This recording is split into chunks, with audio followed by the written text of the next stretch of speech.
تاجدار حرم اے شہنشاہ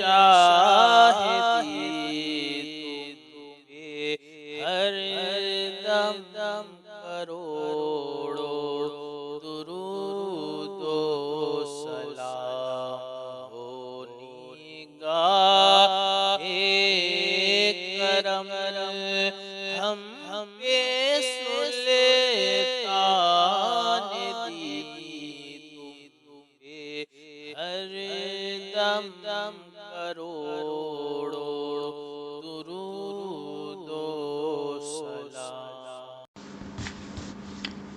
اعوذ باللہ من الشیطان الرجیم، بسم اللہ الرحمن الرحیم۔ لا الہ الا اللہ محمد رسول اللہ، صلی اللہ علیہ یا رسول اللہ، صلی اللہ تعالی علیہ وسلم، نور من نور اللہ۔ قرآن و حدیث کی روشنی میں مدینہ منورہ میں اسلام کا پھیلنا۔ مدینہ پاک میں زیادہ تر آبادیاں قبیلے اوس و خزرج کی تھی۔ یہ لوگ مشرک اور بت پرستی تھے، ان کے ساتھ یہودی بھی رہتے تھے۔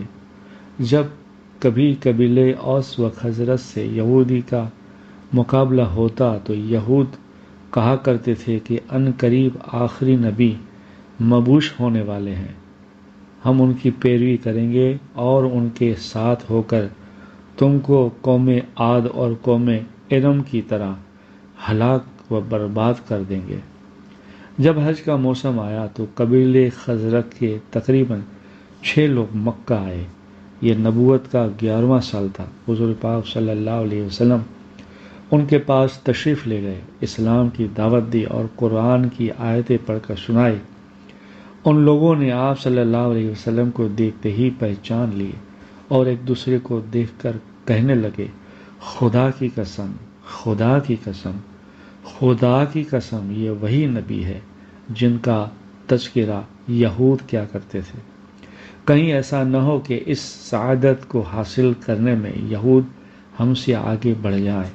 پھر انہوں نے اسلام قبول کر لیا اور حضور پاک صلی اللہ علیہ وسلم سے کہا کہ ہمارے اور یہود کے درمیان برابر لڑائی ہوتی رہتی ہے، اگر آپ اجازت دیں تو دین اسلام کا ذکر وہاں جا کر کیا کریں، تاکہ وہ لوگ اگر دین اسلام کو قبول کر لے تو ہمیشہ کے لیے لڑائی ختم ہو جائے۔ آپ صلی اللہ علیہ وسلم سے محبت پیدا ہو جائے، کیونکہ اس دین کی بنیاد ہی آپسی محبت و بھائی چارہ پر قائم ہے۔ حضور پاک صلی اللہ علیہ وسلم نے انہیں اجازت دے دی۔ وہ واپس ہو کر مدینہ منورہ پہنچے۔ جس مجلس میں بیٹھتے وہاں آپ صلی اللہ علیہ وسلم کا ذکر کرتے۔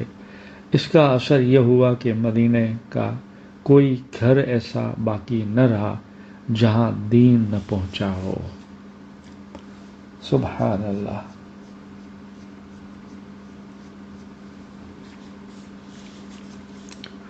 عبیر بن وہب اور صفوان بن امیہ خانہ کعبہ میں بیٹھ کر بدر کے مقتولین پر رو رہے تھے۔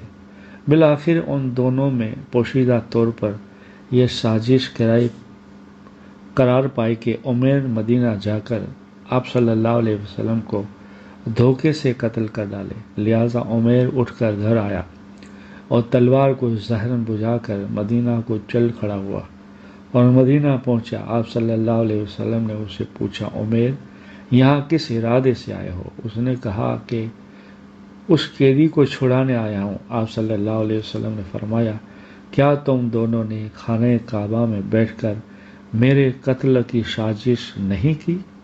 عمیر یہ راز کی بات سن کر سکت میں پڑ گیا اور بے اختیار بول اٹھا، محمد بے شک آپ خدا کے پیغمبر ہیں، خدا کے نبی ہے، قسم ہے میرے اور سفیان کے علاوہ کسی تیسرے کو اس بات کی خبر نہ تھی۔ پھر عمیر نے کلمہ پڑھا اور آپ صلی اللہ علیہ وسلم نے ان کے قیدی کو چھوڑ دیا۔ تاریخ طبری، ذکر و آتیر بدرود کبریٰ۔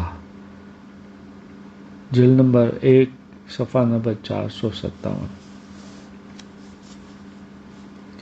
رسول اللہ صلی اللہ علیہ وسلم نے فرمایا، جس شخص کی موت اس حال میں آئے کہ وہ اللہ تعالیٰ پر اور قیامت کے دن پر ایمان رکھتا ہو، تو اس سے کہا جائے گا کہ تم جنت کے 8 دروازوں میں سے جس سے چاہو داخل ہو جاؤ۔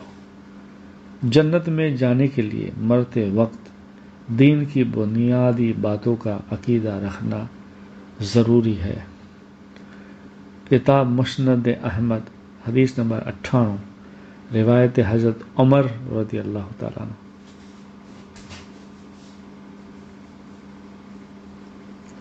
جب سفر میں جانے کا ارادہ کرو تو یہ دعا پڑھو، اللہم طول لنا والارض وحانل علینا السفر۔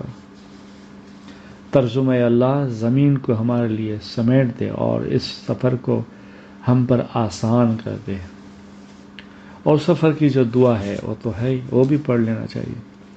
کتاب ابو داؤد، حدیث نمبر 2598، روایت حضرت ابو ہریرہ رضی اللہ تعالیٰ عنہ۔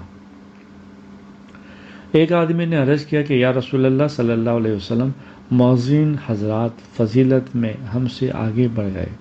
رسول اللہ صلی اللہ علیہ وسلم نے فرمایا، تم بھی اسی طرح اذان کا جواب دیا کرو جس طرح وہ اذان دیتے ہیں، پھر جب تم فارغ ہو جاؤ تو اللہ سے دعا کرو، تمہاری دعا پوری ہوگی۔ کتاب ابو داؤد، حدیث نمبر 524، روایت حضرت عبداللہ بن عمرو رضی اللہ تعالیٰ عنہ۔ قرآن میں اللہ تعالیٰ فرماتا ہے، جو لوگ خدا کے دین میں جھگڑتے ہیں جبکہ وہ دین لوگوں میں مقبول ہو چکا ہے، لہذا ان لوگوں کی بحث ان کے رب کے نزدیک باطل ہے، جھوٹی ہے، ان پر خدا کا غضب اور سخت عذاب نازل ہونے والا ہے۔ قرآن پاک سورہ آیت نمبر 16۔ قرآن میں اللہ تعالیٰ فرماتا ہے، دنیا کی زندگی کھیل کود کے سوا کچھ بھی نہیں ہے، اور آخرت کی زندگی حقیقت کی زندگی ہے۔ کاش یہ لوگ اتنی سی بات سمجھ لیتے۔ قرآن پاک سورہ عنکبوت، آیت نمبر 64۔ رسول اللہ صلی اللہ علیہ وسلم نے فرمایا، قیامت کے روز سورج 1 میل کے فاصلے پر ہوگا اور اس کی گرمی میں اضافہ کیا جائے گا، جس کی وجہ سے لوگوں کی کھوپڑیوں میں دماغ اس طرح ابل رہا ہوگا جس طرح ہانڈیاں جوش مارتی ہے۔ لوگ اپنے گناہوں کے بقدر پسینے میں ڈوبے ہوئے ہوں گے، بعض ٹخنوں تک، بعض پنڈلیوں تک، بعض کمر تک، اور بعض منہ میں لگام کی طرح ہوگا۔ اللہ امت مصطفیٰ پر ہر طرح کے عذاب کے لیے مغفرت فرمائے اور حفاظت فرمائے، نجا سے لے کر آخری منزل تک کے جتنے عذاب ہے، اللہ ہم سب کو عذاب سے بچائے۔ کتاب مسند احمد، حدیث نمبر 21682، روایت حضرت ابی امامہ رضی اللہ تعالیٰ عنہ۔ رسول اللہ صلی اللہ علیہ وسلم نے فرمایا، جو شخص اللہ اور آخرت کے دین پر ایمان رکھتا ہو، اسے چاہیے کہ اپنے پڑوسی کو تکلیف نہ دے۔ کتاب بخاری شریف، حدیث نمبر 6018، روایت حضرت ابو ہریرہ رضی اللہ تعالیٰ عنہ۔ صلی اللہ علیہ یا رسول اللہ صلی اللہ تعالیٰ علیہ وسلم، نور من نور اللہ۔